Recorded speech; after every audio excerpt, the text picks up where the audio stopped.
That's a weird looking thing. That's the triple queen there. I'm the Batman. Batman. This is Clint Cowpoke. Welcome to the after party. Well, such as it is. We have wrapped the first season of Starship Locations Strange Worlds, based on the game blog thingy. So I'm Clint Capo. I have Silly Kelly and Cali Cat, pretty much. And there's a triple queen there. And a funny looking kitty cat here. This is a Unikitty from Lucky's. Unikitty. Anyway, another thing. It's a triple queen.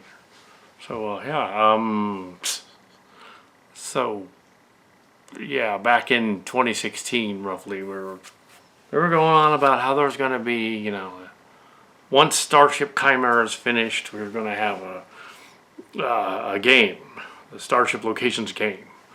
We're going to have a whole sort of a Trek web at the time, but then Trek Yards thing. So it was going to be like this big, all the cast from the original Chimera were going to return, and there's going to be this big elaborate thing, and we're going to have a game, basically an online game. Chimera was in hiatus at that point, or so. Then they did finally finished it by 2019 in September, and released it, Starship Chimera fan film, which had been in production for 13 years, as long as Starcrackers, our original fan film. Then, I did not have an actual credit in that one, but I'm in it. So I'm in all of them, all the trans texts and things, directing, producing, putting together as one of the executive producers on the whole thing, and writers. The Clark gamble is entirely my fault. A little bit of it's Silly Kelly's. We can switch back and forth, but here I want to talk about a part of it. Originally, I'll kind of talk about how it started, whatever. We discovered the Reddit blogs for stuff, in addition to Red Letter Media and Channel Awesome and Junk Swan and stuff like that. And we're all like, oh, these are interesting. They have like a Reddit Letter Media did a Star Trek Galaxy, like a Star Trek fan film idea. They didn't make a fan film out of it. We made a version of their fan film idea, bringing the Clark Gambit. So we actually did an animated version of what they saw in their fan film, and have them go find the Enterprise and Galaxy class ship and try to refurbish it. So we did it. We animated their fan film story idea. It's a story idea, which I thought was fun. Since they really didn't have an ending, we sort of tacked one on. Just thought, oh, this would be cool. They all get together in the Galaxy class Enterprise thing, and Q was involved, and we put versions of them in it. And Mike Stolowska and Rich Evans were included as Mike Matthews and Rich Everson from the Silly Trek. They changed their last names, so they would be the Silly Trek characters, newly made up characters. As a because by the time that one was, I think 2018 was that one, and we really didn't have the game people all left, remaining like one or two stragglers. Pilot game. They just couldn't wait any longer after years and years of everything in production. Some people moved, some people left. We still had some stragglers. We still had some. We had Amanda and Scott and some other people. But they're still around. And yeah, so now what? But there was nothing to show. 2018. 2019 is when the Chimera movie came out, and they still were. Whatever was left, they were still not doing that. Calcat and Mark's Cards to do a fan film thing, a game thing fell apart by 2018, 2019. They kept keeping it going. They went to the convention, as we mentioned it, trying to get anybody interested, any hype interested in the game. And we were not able to do that. Ended up recycling blog material. In 2019, 2020, we recycled stuff from the Colavito blog's comments. Not the Colavito blog's fan films or stories, but his comments on his blog about ancient aliens and things like that. Blow up and stuff. The blow up happened later, though. It's 2020 when that happened. Yeah, so that became Incident at Ordani. Yeah, so... Yeah, so there's a 1 and 2 finale. So we never really had. It wasn't a grift though. We just didn't have any backing, so it didn't happen. Didn't have any Patreon, nothing like that. We began production on this movie series immediately after doing all Transformers Mush for a year during the pandemic, and so right after that, right after it was done, right after season 2 was done, we started on this one. Scratch the Sets did the same thing, so doing this one. The sets have been struck again tonight to await the holiday story we're on, which does not have a script, which should be insane. But yeah, it's nothing to do with Star Trek. Not doing a Star Trek holiday special. It's something more bizarre than that. Yeah, so... Anyway, so we have,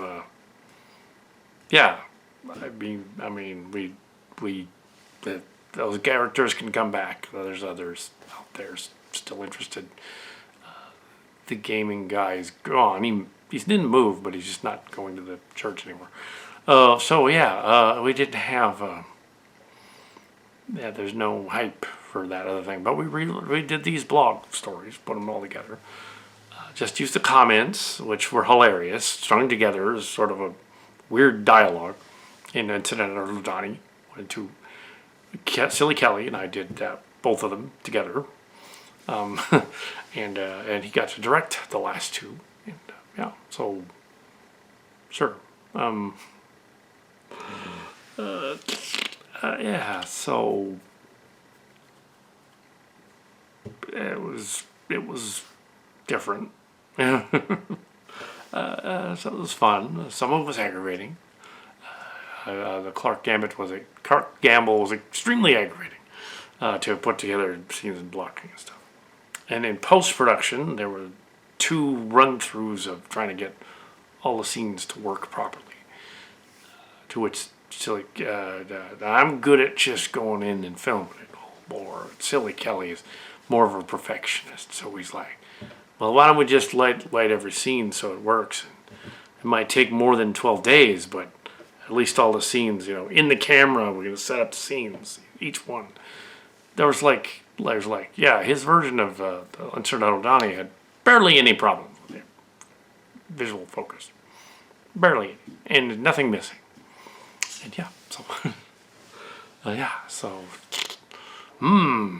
it's funny that it's all Calcat. Yeah. Anyway, so look at it.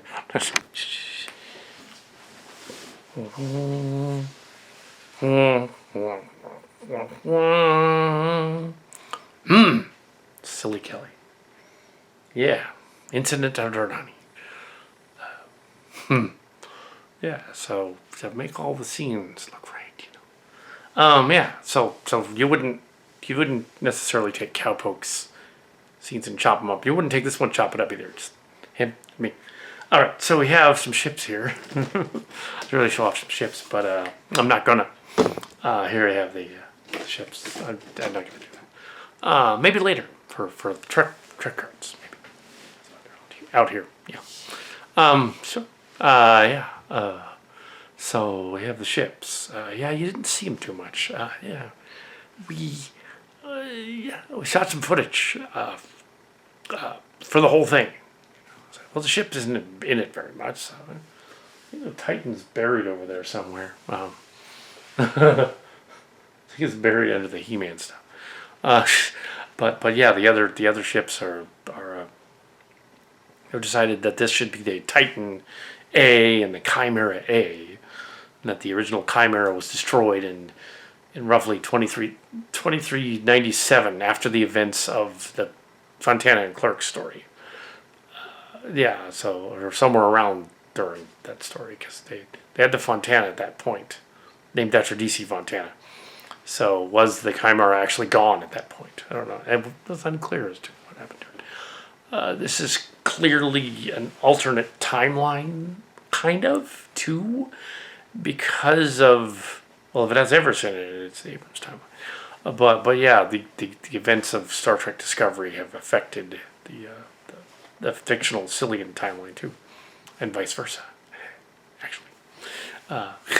And there's a reveal at the end of Incident of Donnie that here at the after party that the whole time Denisova, the alien lady who was a figure from First Contact, it was Lily Sloan from First Contact.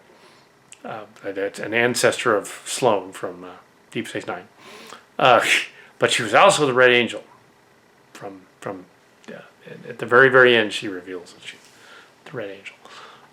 So she's Burnham's mom, the Red Angel. So no. And we can do that because Discovery stole our name. In Star Trek, Starcrackers. Starcrackers back in 1992 when that aired. Video. It was video. Then it was a video fan film thingy in Starcrackers. It aired in only 2 places, but it aired. Apparently somebody knew Star Trek people later and they put it in Star Trek. I don't know how, but they did. But what they did, it aired at Jung Swan and somewhere else. And then after the video, it was put on DVD, and then after DVD, was eventually the internet came around, and we put Starcrackers in 2012 and 2014 on in parts, and then in whole on the Galcat channels, and Starcrackers aired there, where the Discovery people could have watched it there as well. It said, "Oh, Red Angel, that's a good name. It's the name of the star system they go to," and Raxler and them are trapped in the Wrath of Khan style. And Wrath of Khan meets Enemy Mine. Basically, Mark's cards said it was like Wrath of Khan meets Enemy Mine. So you got Clark and Raxler at odds fighting, and they've got to get out of that problem without destroying each other. So it's Wrath of Khan until it's Enemy Mine, and then it's Enemy Mine, and then it's a little bit of not Assault on Precinct. It's a little bit of Gunsmoke, a little bit of Star Trek, very much Star Trek. Yeah, so the Red Angel is a system, not a person. But in season 2 of Discovery, they introduced the Red Angel. And yeah, so, and yet another Star Trek name. Mark's cards introduced the Terrellians. Many times they used the Terrellians. We introduced the Borg before the Maurice Thorne and the other guys did the Borg. Originally they were the Bluegills, and then they changed it. So, yeah, they changed it to the Borg, because that's why the Bluegills never showed up again. This version, we take off 30-some years later, meet the Bluegills. And apparently Q Jr. is the one that started the whole thing. Yeah, and he brought them back. Some of this started as a 2017-2018 purchase of a script from David Gerrold, the David Gerrold from Star Trek Trouble with Tribbles. He was selling his script at the convention, his 2016 Star Trek sequel to The Trouble with Tribbles, unofficial sequel, called Escape from the Tribble Planet. We decided, well, we got to do this. If we're gonna do another Chimera movie, it's got to be Escape from the Planet of Tribbles. We got to do it. But it would be a little legally messy as an author. Right? So what we did is we took the premise, rewrote it as a Chimera episode. So, okay, this is 16 years since the events of the Chimera movie in this story, in this timeline. It's been over 13, 14 years, 16 years. And it's 2402. It's after Picard season 2 even. And then this one, so we couldn't relay anything about Star Trek Picard season 2, although strangely enough, it's like Chimera. That's interesting. Q is in it, Picard's in it. Okay. So they show the continuum and do it right, like we did. Yeah, so... So yeah, we did that. And we also took these blog stories. There. Cheap ass thing. That's going to be really annoying. Let's just soften it, I guess. Just,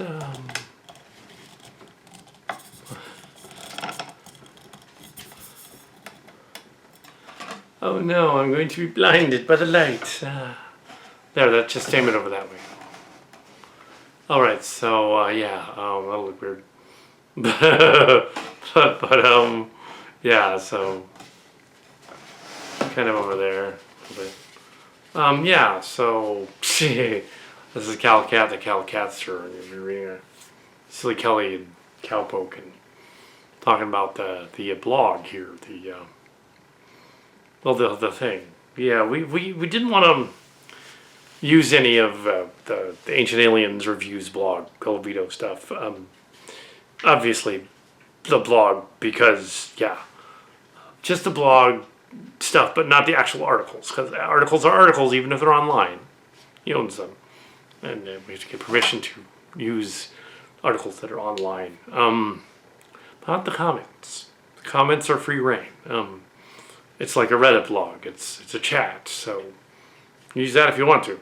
We did on some of our other stuff. Silly in Space did the Channel Awesome and Change the Channel thing, the Exer debacle thing, the whole Bullshito thing is on there, done as a parody as the Marshall Sportiest TMS stories. There's 3 of those in the collective, the whole Silly collective. So why not Colavito?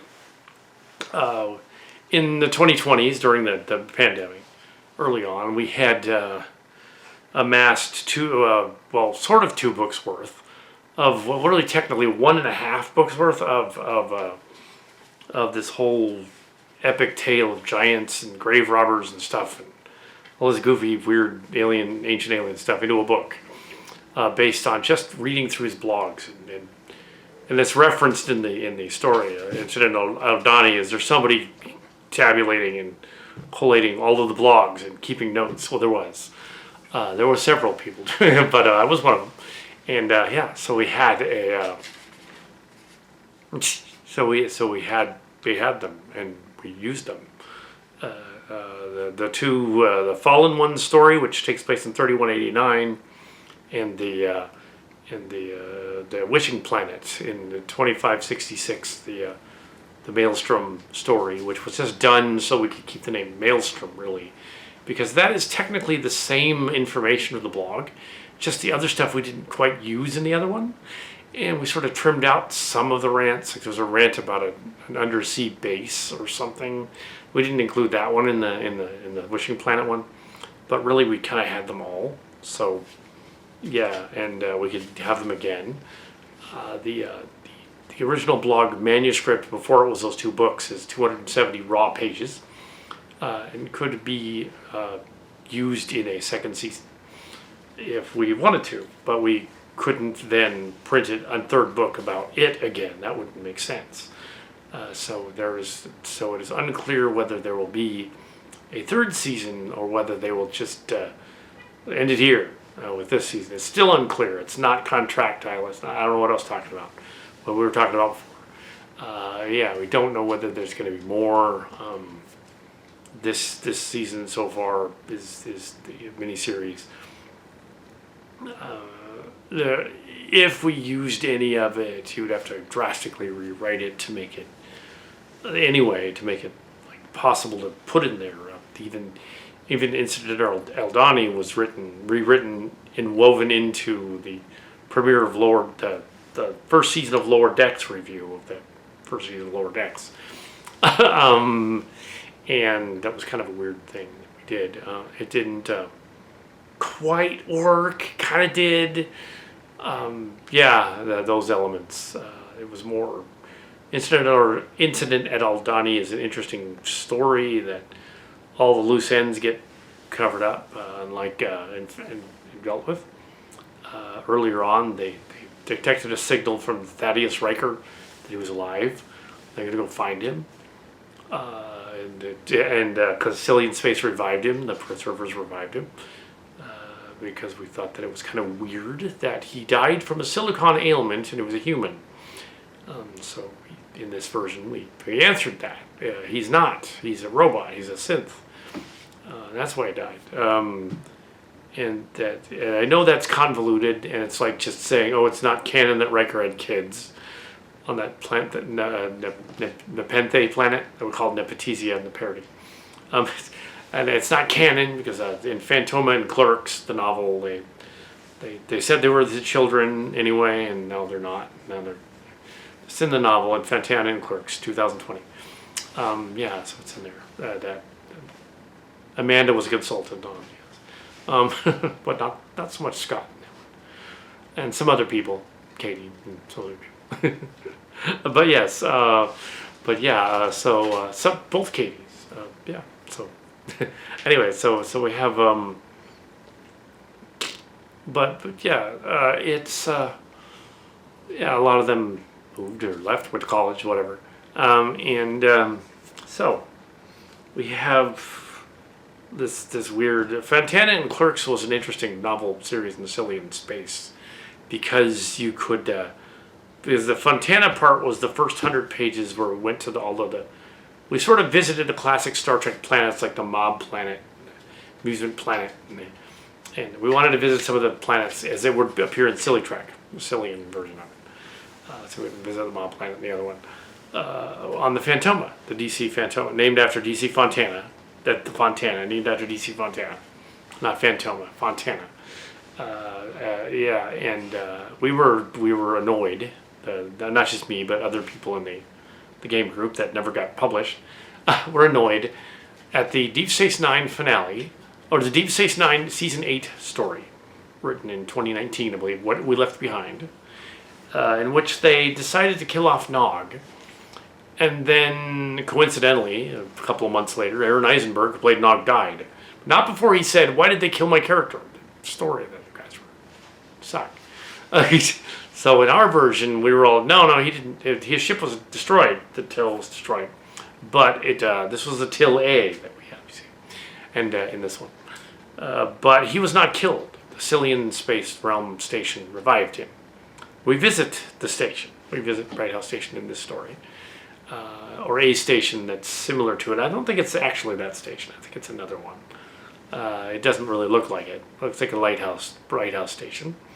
So it's different. But a station where he could have been revived, and he goes. We have him visiting throughout the story. We have because you figure that in 3190 or 3188, 89, they mention a Starship Nog, so clearly he became so famous that 800 years later they remember him. So he had to still be alive in the 24th century and the early 25th century. And he had to be famous, so we made him a little famous in the story. We said, these are his future missions and what he goes on. Also, we do play homage directly to Star Trek Destiny by having the Chimera A look like the Aventine. A lot like the Aventine. We tried as close as possible we can do with wood. And it wasn't balsa, it was regular wood. We'll have to discuss that later. We'll have to discuss ships later. But not on this, of course. And we also built the Emmett Till A to scale with the other one. And they are larger than the other scales, like AMD models and stuff, but they're actually supposed to be smaller. Here's the Enterprise D right here. And they're supposed to be a little smaller than this, the Enterprise D here, you know. But the model physically is larger. It's like 22 to 24 inches, and that's 18. So yeah, the model is physically larger. And didn't quite fit in frame, which you probably noticed when you watch the movies. It showed there's a piece of the ship going by. Yeah, we didn't have a mocap thing that went all the way around. So. Unlike Discovery. Yeah, we couldn't afford it. So it was like the edge of the table, the ship would disappear. Great. It's very detailed, but we didn't have. But yeah, so yeah, that weird change the channel episode we did where we were, I've kind of said it in the making of, we were subscribing. We still subscribe to the Channel Awesome people and the Xers of Channel Awesome, and there was this one particular guy that butted into the whole thing, as bloggers often do and trolls do. Made his own little video out of all of the Xer videos and tried to get himself famous. Cinematic Venom was his name, but we renamed him Critical Vitriol, made him a character in the story. This is partly because, not as a riff, but because, he included Cal Cat's clip in there, some clips about Channel Awesome without asking me. So I included him in my parody of Star Trek. So. It's only fair. But yeah, he removed the clips. But yeah, so I'm not removing them from my Star Trek parody. But yes, so as for Colavito, he didn't complain at all really about Calicat making a Cillian version of him and calling himself Viticola. He didn't really complain. He didn't really mind. He said, and when he sees the we're posting Incidental Donnie right now. It's going up right now downstairs. We have it's going to be funny because he's watching. Oh, you made a full-on thing of my 2020 blog about the ancient astronauts and Judeo-Christianity and stuff, and ranting crazy guys, but changed their names around. Yeah, we made it. We brought back Cyrano and Kolo from the other 3 episodes and made them represent Joe Kent, Joe Scales, not Joe Gunn, and then we made American Negro became, I think, Worf in there. He's like Alexander Rashenko. So in case you wonder which one that was. So yeah, he may also be Riker briefly in there because we changed some names around. But the American Negro was a character on the Colavito blog. There was no fan film associated with Colavito. It's no fan film, as Kelly was alluding to. It was a blog. So the Reddit story on as well was a blog. So he took these Reddit blog things, people arguing back and forth, and made this 7-part episode series thing. Technically it's 8, but we counted the pilot as a 90-minute movie. But it really is 2 episodes that we stuck together. And after that one was the first one was the Tribble one that was actually based on the David Gerald story, the Tribble story. Quite a lot of it is in there, but heavily rewritten to be about Dax and Nog and crew, and not about visiting with others. So heavily changed. But it had Koloth. It had the same Koloth. The Koloth dialogue is pretty much the same. Their interaction with him in that story it's him. In order for the story to work, we set it in. It was going to be set in 2320 something, but then we decided no, 2402 is better. We can just say that in Cillian space it's both, and the ship came through to 2323 and crashed on a planet, and we'll say that. That way, the Koloth from 100 years earlier 115 years old, he can come and visit us in our time because he's a time trapped. So he can be slightly younger Koloth, but not the one that we knew from Deep Space Nine. So he's a slightly younger one from another timeline. He's younger. Also, we put in the original crew scattered throughout, and they appear in it. And in the pilot, we have original crew Uhura. We did them up to look like they would have been in 2320 or so. So that's why they look like that. So it said, okay, they got rejuvenated by Eon's people. We rejuvenated them in one of the episodes of Silly in Space. So they're rejuvenated. Yay! Cool. Yeah, I'm totally okay with it. Yeah, so they get rejuvenated, and when they go on adventure or something. Chimera A. Chimera A. Hi, kitty. And yeah, so it sounds convoluted, but it isn't. Well, if you want to count it as 8 episodes, you can say it's 8 episodes, but episodes 1 and 2 were the Escape from the Tribble Planet story, or the Tribble Hunt, the Great Tribble Hunt, and apparently the Hunt Dahar Master Koloth from Encore and Kang from Deep Space Nine.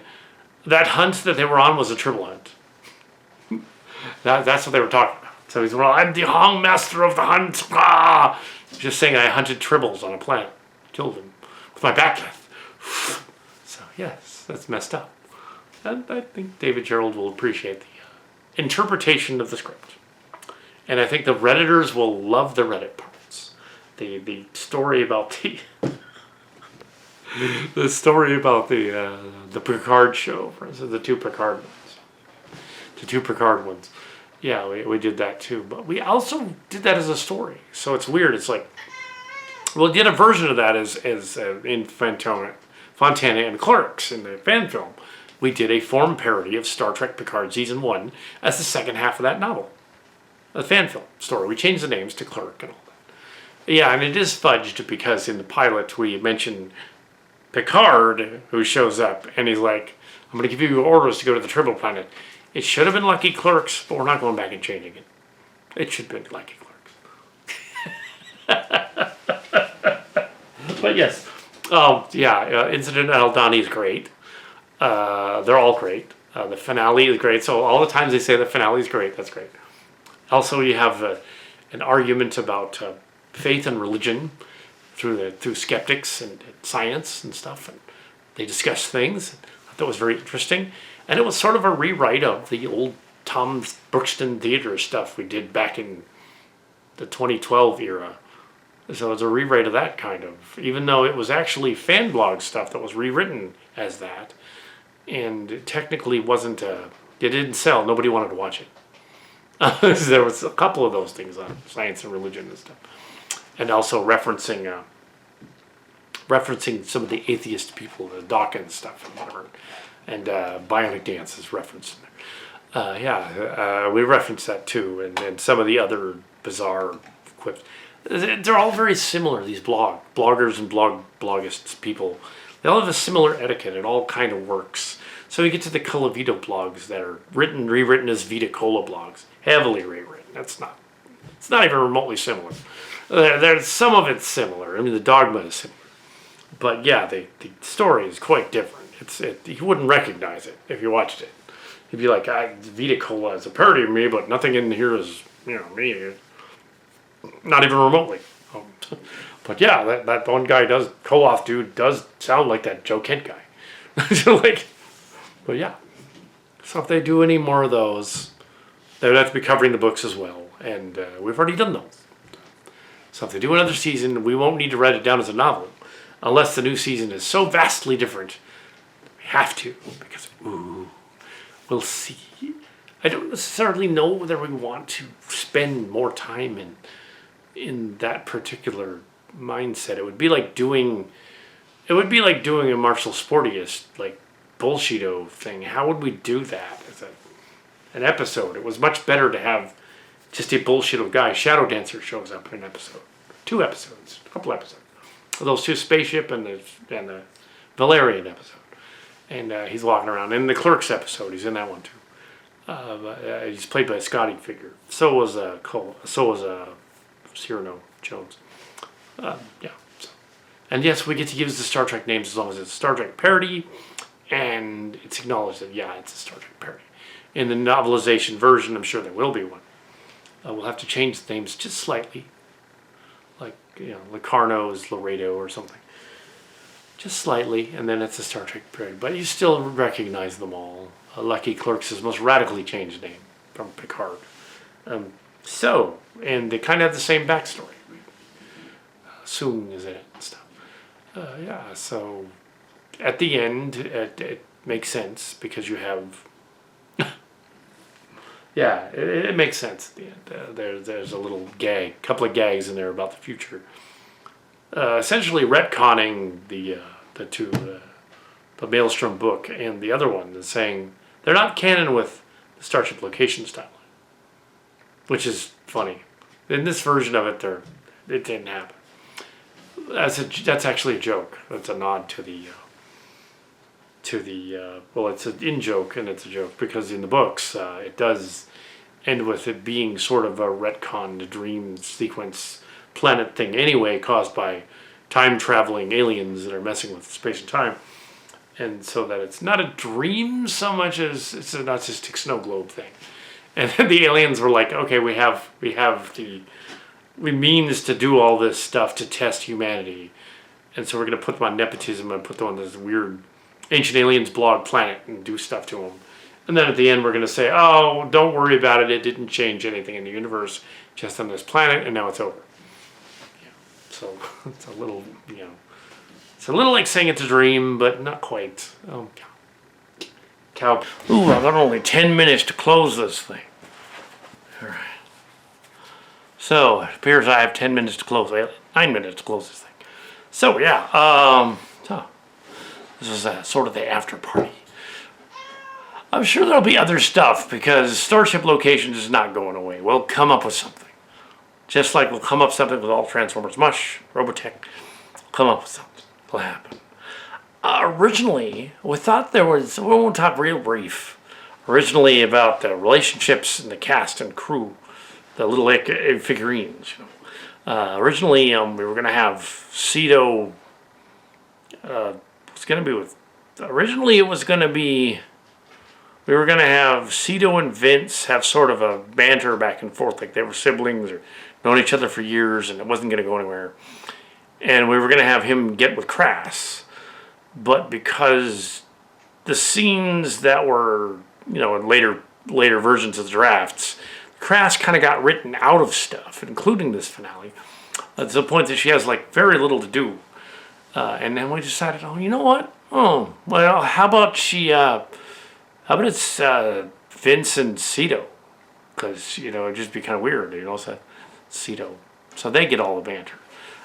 Also, Tendi originally was not going to have Tendi's crew show up. But then we decided that on the station story, it made sense that she wasn't even in the station story originally. And we added some scenes with her in it because we wanted her to be in there hanging out with her.